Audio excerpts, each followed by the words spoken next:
कुकर्म आदमी करता है, पाप कर्म आदमी करता है, कई दफा ऐसा होता है ना, आपको दिखाई देता है कि व्यक्ति पाप कर्म करता हुआ भी फल फूल रहा है, मानो अभी वह पाप कर्म उनके मैच्योर नहीं हुए हैं, अभी कुछ पुण्य कर्मों से वह पाप कर्म दबे हुए हैं।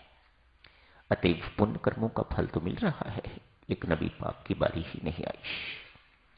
पाप की बारी जैसे कि इनके साथ हुआ, इतनी देर तक मठाधीश गुरु महाराज आचार्य बने रहे। आज पाप मैच्योर हो गया है तो हाथ कट गए। वंदनीय निंदनीय हो गया, लोग निंदा करने लग गए, लोगों के मन में किसी प्रकार का सम्मान न रहा। हम तो कुछ और समझते थे, ये कुछ और निकला। तरह तरह की बातें। कौन माने कि ये निरपराधी है, राजा साहब ने सजा दी है। मन ही मन सोचा, इतने वर्ष यहां रह के यहां के लोगों की सेवा की है, उन्हें मुझ पर इतना विश्वास नहीं जितना राजा की करने पर यहां रहना ठीक नहीं, मुझे यहां से चले जाना चाहिए। अतएव एक मित्र है उनके, काशी में रहते हैं, ये तो इस तरफ आ गए, वह ज्योतिषाचार्य बन गए। वे मित्र जो काशी में रहते हैं बहुत बड़े ज्योतिषी हैं। इतना ही नहीं, परमात्मा की उन पर विशेष कृपा है कि वे पिछले जन्मों का, अगले जन्म का भी जान सकते हैं। कईयों को ये परमात्मा की देन हुआ करती है, साधना यह सिद्धि नहीं है, लेकिन परमात्मा की देन है। तो साधारण ज्योतिषी है, ज्योतिष विद्या बहुत अच्छी तरह से वे जानते हैं। ये उनके पास सोचा, बहुत देर से मिला नहीं, चलो इतनी घनिष्ठ मित्रता थी, आज उनसे मिल के आता हूं। उनके पास चल गए। पता भी नहीं था कहां रहते हैं, लेकिन थे प्रसिद्ध। अतएव घर के पते की जानकारी कर ली। काशी जाके तुम उनके घर का द्वार खटखटाया। पत्नी ने द्वार खोला। कौन है आप? बड़े कर्कश शब्दों में, कठोर शब्दों में पूछा। ये उन्हीं का घर है जिनके मैं आया हूं, नाम दिया, ज्योतिषाचार्य अमुक अमुक। हाँ, उन्हीं का घर है, मैं उनकी पत्नी हूं, क्या काम है? उनको भी गाली दी और इनको भी गाली सुनाई। कोई महिला चंडी स्वभाव की महिला थी, ऐसा कथा में कहा जा रहा है। अच्छे स्वभाव की महिला नहीं थी, दोनों को गालियां सुनाई, बड़े कटु शब्द प्रयोग किए। कहा इस वक्त कहां मिलेंगे, मैं उनसे मिलना चाहता हूं। काशी घाट पर अमुक अमुक, वहां पता कर लीजिएगा जाके, घाट पर मिलेंगे। ये बेचारा गंगा जी के घाट पर चला गया है, जाके अपने मित्र से मिला। बहुत प्यार से एक दूसरे को मिले।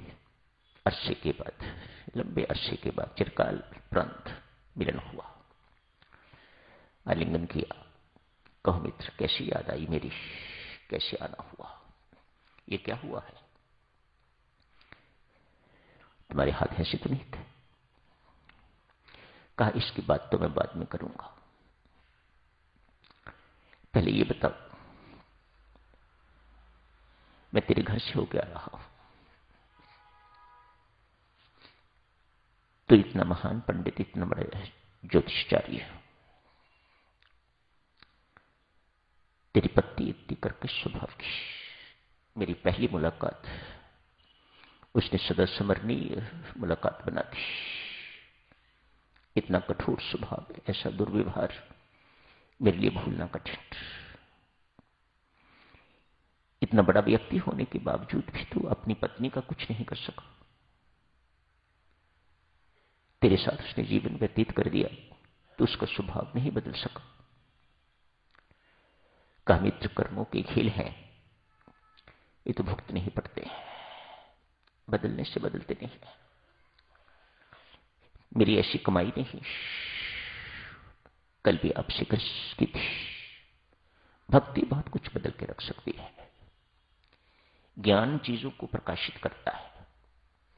ज्ञान प्रकाश है, तो प्रकाश का क्या काम होता है? जहां अंधकार है उसको दूर कर देता है। ज्ञान चीजों को बदल नहीं सकता। ज्ञान और भक्ति में क्या अंतर है? ज्ञान चीजों को प्रकाशित करता है, जैसी कोई चीज है उसे ये दर्शाता है। जैसे आपको ये शक हुआ कि पता नहीं ये रस्सी है या सांप, तो आपने वहां पर कोई दीपक इत्यादि, टॉर्च इत्यादि से प्रकाश किया, तो आपको बोध हो जाता है कि ये रस्सी है या सांप। ज्ञान प्रकाशित करता है। भक्ति में समर्थ है चीजों को बदलने की। महर्षि विश्वामित्र ब्राह्मण नहीं थे, ऐसी भक्ति की, ऐसा तप किया, जीवन काल में ही एक सिंगल उदाहरण, क्षत्रिय से ब्राह्मण बन गए, ब्रह्मऋषि बन गए। भक्ति में ये समर्थ है, वह बदलती है। कहा मेरे जीवन में इतनी भक्ति नहीं कि मैं कुछ बदल सकता, अतएव अपने कर्मों का फल भोग रहा हूं। सुनाते हैं, मित्र पिछले जन्म में मेरी पत्नी गदी थी, फीमेल डंकी, मैं कौवा। अपना पिछला जन्म बता रहे हैं। कर्म कहां कहां किस प्रकार से पकड़ते हैं, किस प्रकार से परमात्मा को कितनी मेहनत करनी पड़ती है इन हमारे कर्मों के भुगतान के लिए। मेरी पत्नी पिछले जन्म में गदी थी और मैं कौवा। इसके शरीर पर अनेक जख्म थे, वुंड्स। मेरा स्वभाव इस प्रकार का कोई परेशान करना का स्वभाव नहीं था। मैं इसके जख्मों पर चोंच मारता, नित्य यही काम।